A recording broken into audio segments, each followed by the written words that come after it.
Welcome to Blank Mind Crafting. The story of the Silver Mammoth Saga continues. Episode 16. The Storm. The town was quiet, with the breeze gentle flowing through the streets towards dusk.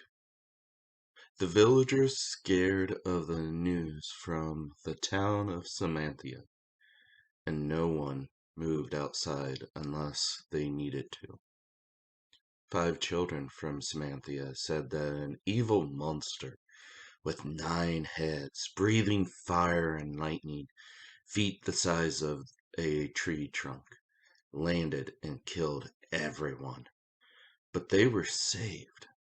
3 heroes saved them in the school, shadows in the night.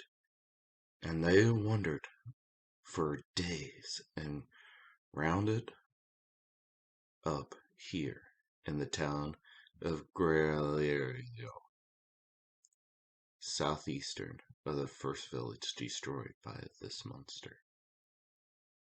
On the horizon from the east marched the Griffin army, led by Harold Griffin Mammoth himself. However, there were only half of his so-called army. Whispers from the town grew as the soldiers made their camp on the outskirts. The whispers of, "Are they on the run? What manner of monster took out half of the Griffin army and Griffin Guard?" The leader of the Guerreros, a strong, tall female, black riding boots led up to dark gray pants, and a belt holding her favorite rapier with a golden hilt. Her red overcoat with a high collar framed her red hair flowing around her elven ears. She strides forward with purpose towards the encampment, with a stern look upon her face, narrowing her ruby lips. She cracks her knuckles as she gets closer to the camp, seeing with her deep forest green eyes at the guards posted around.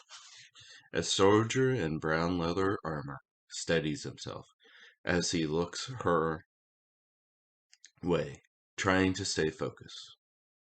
"Halt! What is your purpose?" Her voice doesn't crack or falter. "This is my town, and need no protection. You only bring a bullseye to this town." The soldier looks over to the other guard, grabbing the hilt of his sword. "Do not come any closer. We are here by the commander." And before he could finish the sentence, a hand hits his shoulder with a thud. "It's all right, men. Go in and have a cup of tea and rest. She is the least of our worries." This tall, commanding figure stands beside the 2 guards, with his griffin chest piece branded on his metallic armor, his golden cloak flowing behind him. His square jaw loosens by years of training. His brown short hair goes well with his brown eyes. The 2 back away into the encampment, not trying to break eye contact, since they did notice that the commanding officer was unarmed. "Cecilia, you know my men would not be a match for you and your skills." Small smile comes across her face. "Is that a challenge for you? One who might be the ruler of the land one day?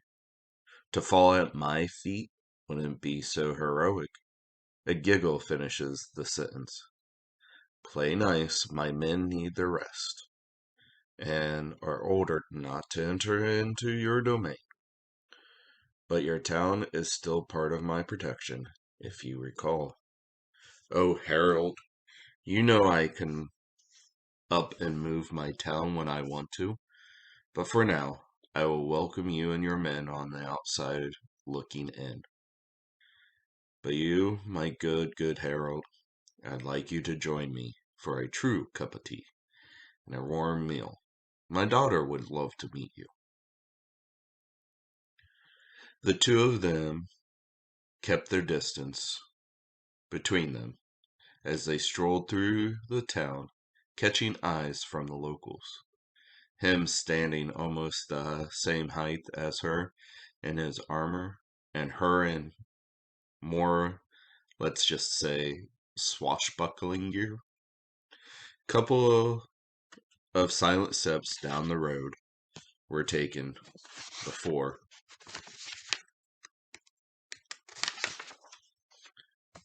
How is he? She asked, not looking at him.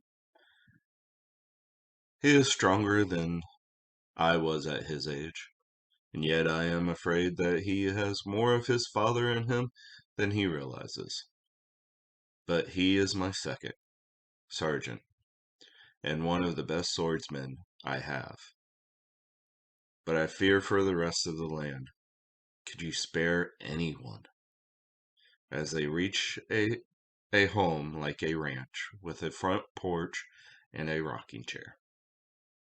Please come in. The home inside is modest for a woman of her status, but nicer than most country towns. There, bouncing in from the hallway, is a girl with big bushy red hair, freckles across her nose and down her cheeks. Her mother's face, wearing a green dress that is just like a little too big for her. She stops. Who are you? Her green blue eyes sparkle, looking up at him in his shiny armor as he is sitting down at the table, trying not to look too out of place. She hops over, jumping into his lap. Are you here to save us from the monster of the north? Her voice a little too high pitched for one so young. He had to laugh at this tiny girl with her puffy hair and that big smile upon her face. No, your mother could take care of that monster from the north with one swoop of her hand. I'm just here for a cup of tea. Then are you my father? She's she looking at him with those eyes. Cecilia snaps. Chalice! That is not how we treat our guest, and no, that is not your father. I told you he was dead long time ago. Harold looks at Chalice. No, I am not. But I would be proud to have a courageous little girl like you that speaks her mind as a daughter. My wife and I do not have children yet, but one day maybe you will meet my child like I am meeting you right now. The tea kettle whistles that famous tune, and the three of them sit there for minutes without words, just enjoying the tea, before a hurried knock at the door. The voice of one of his soldiers muffled by the door. Sir, I know the orders, but there is a messenger at the camp. The sound of the soldier winded from running full sprint to the house. Cecilia and Chalice, I must go. Thank you for the tea. As he turns away, a small hand fits into his. Sir, I know it is not much, but can I get a hug before you go? Chalice, you be strong. As he leans down on one knee and hugs the girl. Thank you. He then turns on his heels and with a quickened pace opens the door and follows the soldier back to camp.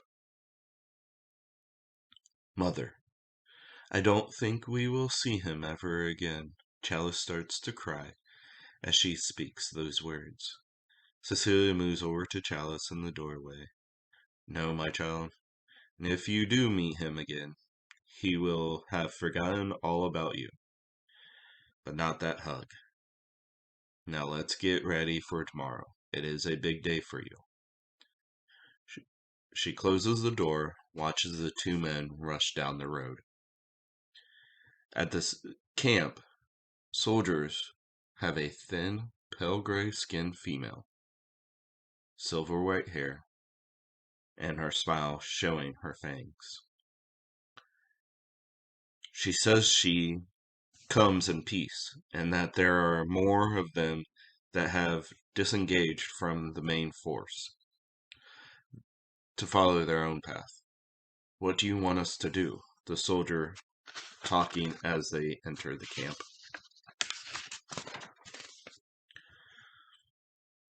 We hear her out. If she comes in peace, we show her that we are peaceful. He steadies himself as he sees her. His mind races to the last battle, watching man after man fall by their blades, swirling around them, the field covered in blood. Men that he knew for a long time, trained with, raised to be swordsmen, and now remembering them lying there, motionless. He takes a deep breath to calm his anger. Welcome to our encampment. How can we be of a service to you? My name is Silence, and my partner is Hill. We have about 100 more like us in the town you used to call Bolivia. We want to go back home to our loved ones. Back to the way things used to be. Her voice slow, but steady in her pronunciations. The commander looks over all his troops.